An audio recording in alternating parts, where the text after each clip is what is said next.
Yung point ko lang dito, if you have invested a year ago or a month ago, sooner or later you will harvest the fruit or the result. So yun lang siya guys.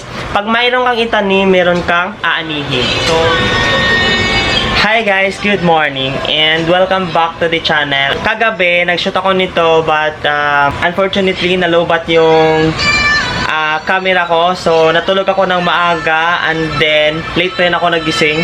So ngayon, nakaplan na yung gagawin ko today. Mag-shoot ako ng vlog on this topic and then maglaba ako and then mamaya may puntahan ako na birthday celebration. And actually late ako nag-confirm sa kanila kasi yun nga, kailangan kong pag nakaplan na yung kung anong gagawin ko today, kailangan ko siyang gawin kasi napo-frustrate ako pag hindi ko siya gagawin. Hindi ko na pagpatagalin pa. So for today's video, i-share ko lang sa inyo yung actual na gains ko sa pag-buy and sell ko ng AREIT stocks. So as you all know, ang daming nanood ng video ko about AREIT. Ito, and ito. So kung hindi nyo pa napapanood yung videos na yan, so kung balak nyo mag-invest sa AREIT, so kailangan nyo munang mapanood yan. At least meron kayong learnings based on my experience. But, disclaimer lang, not assurance kung ano man yung pinasasabi ko sa vlogs ko is yan din yung ma-experience nyo. Because as we all know, we have different kind of level of risk tolerance. Kung isa kang aggressive, isa kang moderate, or moderate aggressively, or gusto mo ng safe. So yun lang siya guys, dami ko pang sat-sat, no? At we'll go back to my email kasi yun yung basihan kung kailan ako bumili, din kailan ako nagbenta. Bumili ako ng AREIT last December 7, 2020 pala. So, bumili ako ng 200 shares. Actually, this is the, I think, IPO, if I'm not mistaken. Parang IPO to, guys. So, 27.6. If hindi naman IPO, so never mind kung IPO or hindi, di ba? So, bumili ako ng AREIT shares, which is 200 shares at 27.6 T or 27.6. So, yung gross amount niya is 5,520. May commission VAT siya na 20 pesos. And then, meron siyang other charges na 0.83. Guys, if hindi nyo pa napanood yung videos ko about 8 key rule, nandun yung mga charges kung magkano yung sa commission ng broker, kung magkano yung tax, nandun yung video ito. Panoorin nyo to guys. Very important pala na i-follow natin yung 8 key rule or 8,000 pesos na investment na minimum. So ito, baguhan pa lang kasi ako, so hindi ko pa alam yung mga 8K rule na yan. Although naririnig ko siya, pero yun nga, since baguhan pa lang tayo and then wala tayong malaking pera, lahat naman ng malaking bagay na sa start sa maliit. Total niya is 5,520. So net tayo, meron siyang 5,443.23 na net. Ngayon guys, nagbenta ako ng AREIT. So if di nyo napanood yung dividend income ko pala, panoorin nyo itong video na to.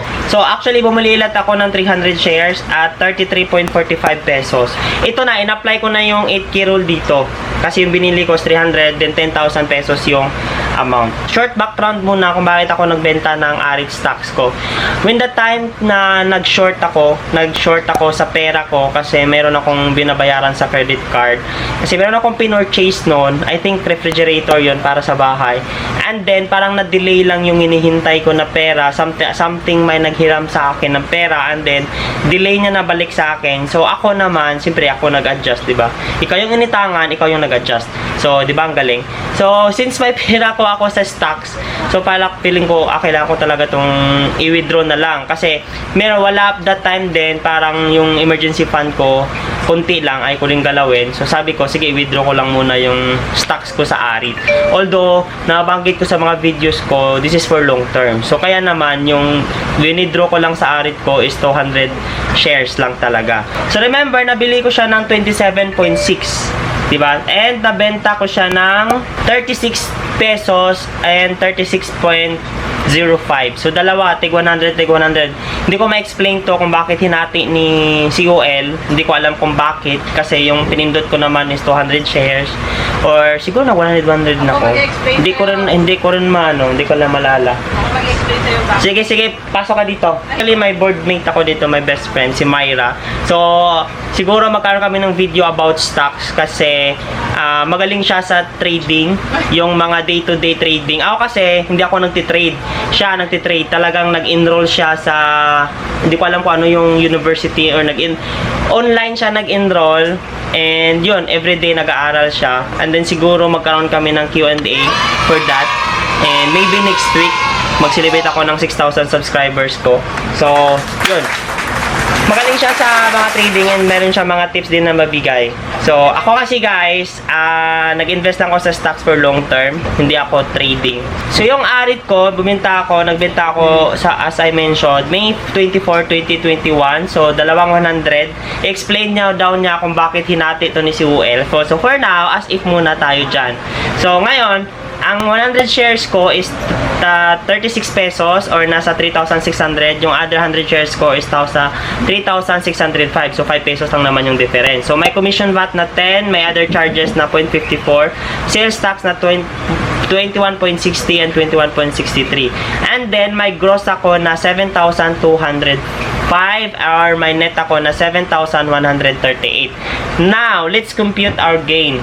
So, may net ako na pagbili ko, 200 shares, 5,543.23. Test natin ng 7,138.29. So, may gain ako na 1,500. Imagine, nabili ko siya ng 27.60 and then nabenta ko siya ng 36. So, meron na 3,3. May 6 pesos ako na gain each share. Okay, na-gets nyo na? I-less nyo lang yung kung magkano mo siya nabili, then magkano mo siya nabenta. So, yun, gain. Or hindi kayo mas mahirapan, i-less nyo lang yung total net nyo na sa pagbili and total net nyo sa pagbenta. Then, yan yung kita nyo. So, may kita ako na 1,500 sa 200 shares na binenta ko. So, why I'm sharing this to you? I'm sharing this to you kasi it's really good to pay attention in investment. Mas maganda na meron kang investment talaga or savings na meron kang backup plan. Serve mo siya as backup plan in the future. So, ngayon guys, this is not an easy money. So, hindi siya pagpasok mo ng pera, gain ka agad, unless expert ka in terms of trading, lahat to pinag-aralan.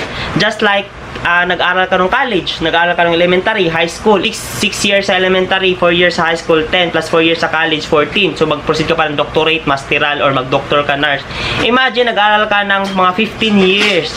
Tapos, ito, magiging employee ka. And as we all know, yung sahod, marami na reklamo kasi ito ng sahod, ganito. Alam nyo guys, walang makukuha yung pagrereklamo nyo sa sahod nyo kung magkano. So, kailangan nyo dapat gawin, you must have your other source of income. Because you cannot force to the company, oy boss, mag-increasean mo ako ng sahod kasi ganito. Diba? You cannot do that. Or else, if they found you as a really valuable asset to the company, maybe they will consider your request. But that is very rare. So, if you have more extra money, but I know na wala kayong extra money, so hindi siya ganon na maghintay kayo na magkaroon ng extra money. You really have to be intentional in your savings and investment. So ako guys, naging intentional na ako. As you all know, dami kong utang, dami kong babayarin. I support my family. Yung bunso ka, pero ikaw yung naging breadwinner, saan yung hustisya doon, di ba? So, but I never look at that as a nagreklamo ako or somewhat na naging victim ako sa buhay. I look at that I always to become a vector. Kasi if you look at yourself na biktima ka ng sitwasyon, you will really not improve. Diba? So, if lahat ng tao may problema, lahat ng pamilya may problema, walang taong walang problema. Kasi, I think God give you the problem for you to grow, for you to become more mature person. Don't look at it as a cursed or malas. Look at it as on the positive side na binigay ni Lord sa'yo kasi alam niyang kaya mo siyang lampasan. So, nag-lecture pa ako, no? So, yun lang siya, guys. I hope you've learned something in this short video na pahaba pa. Yung point ko lang dito, if you have invested a year ago or a month ago, sooner or later, you will harvest the fruit or the result. So, yun lang siya guys. Pag mayroon kang itanim, meron kang aanihin. So, hindi solusyon yung utang ka lang palagi. I really hate that. Na, if magkulang ka ng pera, utang, bayad. So, let's break that cycle. Okay? So, Guys, thank you so much for watching this video. If you are new to this channel, kindly subscribe and hit the notification bell para masibabayan mo mga other vlogs ko. And if meron ka suggestion na other topic, kindly comment down below. And as I always said, always believe in yourself, and God is good and all is well. God is good all the time. Bye-bye, God bless, and good luck. Bye!